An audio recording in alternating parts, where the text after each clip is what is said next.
कहानी नीरू की है। पंजाब की नीरू की शादी दिल्ली के राहुल से होती है।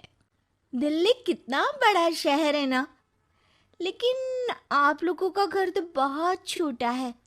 हमारे पंजाब में तो ये बड़े बड़े घर होते हैं कि मजा ही आ जाता है। कोई बात नहीं नीरू, मैं भी तुम्हारे लिए बहुत बड़ा मकान बनाऊंगा, बहुत जल्दी। नीरू के पिता जहाँ पंजाब के जाने माने व्यापारी थे, वहीं उसका पति राहुल दिल्ली में एक सिंपल नौकरी करता था। माँ, यहाँ तो घी मक्खन इतना महंगा है कि क्या बताऊं। मैं तो तरस ही जाती हूँ घी खाने के लिए। नीरू की माँ को ये सुनकर बहुत दुख होता है।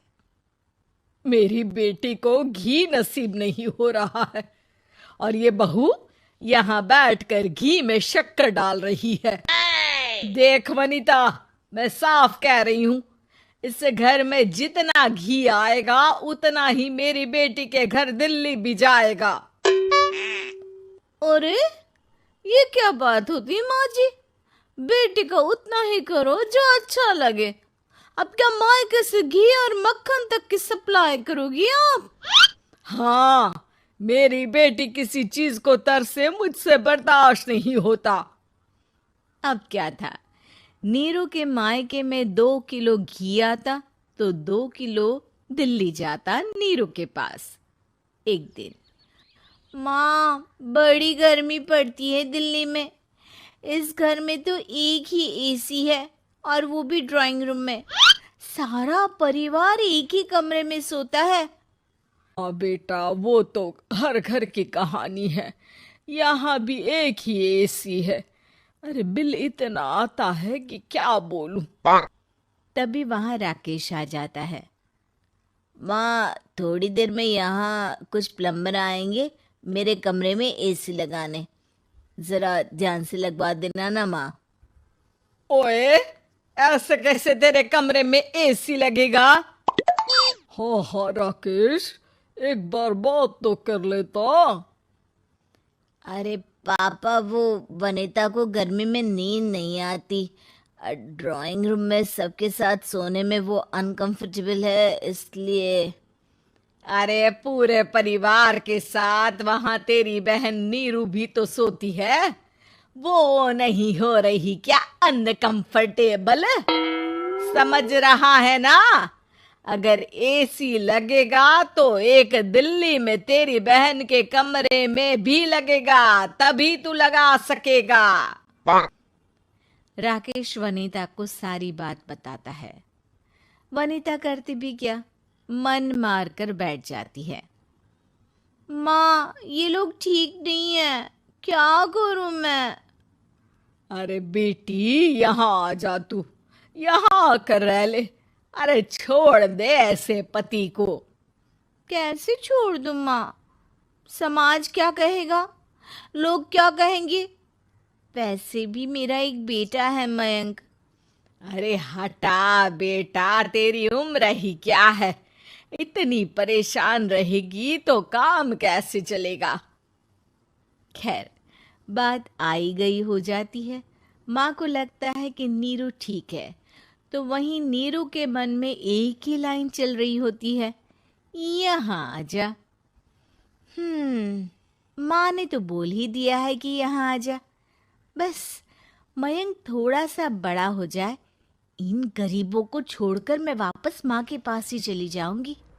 वो इसी सोच में बाजार में चल रही थी कि मैम, आपका दुपट्टा जमीन को छू रहा है। नीरू जैसे ही उस लड़की की तरफ देखती है, देखती ही रह जाती है। हाय रे, कितना सुंदर लड़का है ये। अब क्या हुआ? मैंने कहा आपका दुपट्टा। तो खुद ही उठा कर दे दो ना। लड़का समझ जाता है कि नीरू उस पर फिदा हो चुकी है। वो उससे उसका नंबर लेकर चला जाता है। अब क्या था, नीरू और रोहित में लगातार बातें होने लगती है। मैं हरियाणा का रहने वाला हूँ, यहाँ एक बड़ी कंपनी का मैनेजर हूँ। अच्छा, और कितने बच्चे हैं तुम्हारे? बच्चे? अरे मेरी तो शादी भी नहीं हुई है।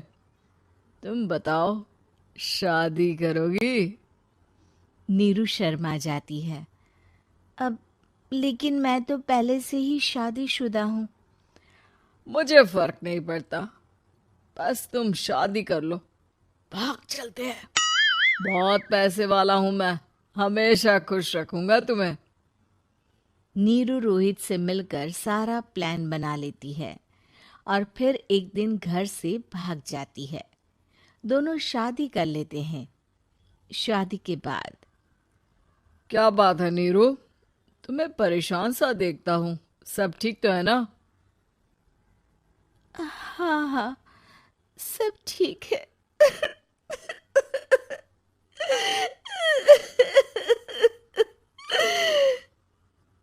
ये कहते कहते ही वो रोने लगती है। अरे क्या हो गया, रो क्यों रही हो? मैंने तुमसे एक बात छिपाई है और वही बात अब मुझे परेशान कर रही है। रोहित, मेरा एक बेटा भी है, उसका नाम मयंक है। क्या बात कर रही हो, ये तुमने मुझे पहले क्यों नहीं बताया? देखो नीरू, मेरी माँ को मैंने ये नहीं बताया है कि तुम शादीशुदा हो। बच्चा मैं मैनेज नहीं कर पाऊंगा। नीरू को समझ में नहीं आता कि वो क्या करे। तुम उस बच्चे को अपनी माँ को क्यों नहीं दे देती? नीरू चुपके से माँ को फोन करती है। माँ, क्या मयंक को तुम रख सकती हो? बेटा, मैं राकेश के साथ बात करती हूँ, आखिर घर का बेटा वही है, जो वो बोलेगा। वैसे भी बेटा, तूने जो किया है ना, उसके बाद से पूरा घर तेरी बुराई कर रहा है। मैं भी अब किसी से तेरे लिए लड़ नहीं सकती। राकेश बेटा, नीरू ने तो जो किया बहुत ही बुरा किया, लेकिन मैं सोच रही थी कि क्यों ना मयंक को हम यहाँ ले आए। तभी वनीता बोल पड़ती है। वाह जी, ऐसे कैसे यहाँ ले आए? यहाँ क्या भंडारा भरा है? और जिस बच्चे की माँ ने नहीं सोचा, उसके लिए हम क्यों सोचे? नीरू को एक बार तो अपने बच्चे के बारे में सोचना चाहिए था ना। अरे लेकिन तेरे पास भी तो लड़का नहीं है ना वनीता। माँ, वनीता ठीक बोल रही है। कल को वो बड़ा होकर इसी घर का हिस्सा मांगेगा तो हम क्या करेंगे? माँ कहती भी तो क्या, वो चुप रह जाती है। वहीं नीरू का पहला पति कहता है। माँ, अगर आज भी वो वापस आ जाए तो मैं उसे माफ कर दूंगा। बेटा, गरीबी चीज ही ऐसी है, क्या करेगा? तू तो अब मयंक का सोच। वो बेचारा तो बिना माँ का हो गया। मयंक की खातिर तू दूसरी शादी कर ले बेटा। लोगों के लाख समझाने के बाद नीरू के पहले पति की शादी रिद्धि से हो जाती है, जिसके पहले पति से 2 बच्चे होते हैं। देखो जी, मैंने शादी सिर्फ बच्चे के खातिर की है। मैंने भी शादी सिर्फ बच्चों के खातिर की है। वहीं नीरू के दूसरे पति के मन में ये बात घर कर जाती है कि नीरू एक मासूम बच्चे को उसके खातिर छोड़ कर आई है।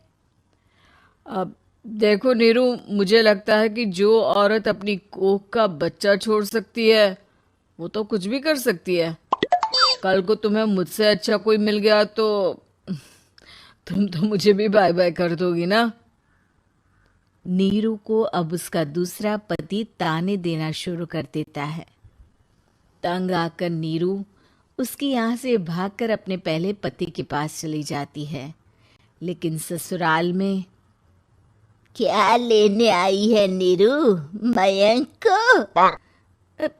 नहीं नहीं सासू माँ, मुझसे गलती हो गई, मुझे माफ कर दीजिए। नीरू, अब वक्त खत्म हो गया है, मेरी शादी हो चुकी है। तो छोड़ दो ना उसे, हमारा बच्चा है। मैं आपको अपनी माँ नहीं मानता। मेरी नई माँ तो बहुत अच्छी है। नीरू मयंक की बात सुनकर समझ जाती है कि उसके पास अब न आसमान रहा ना ही जमीन।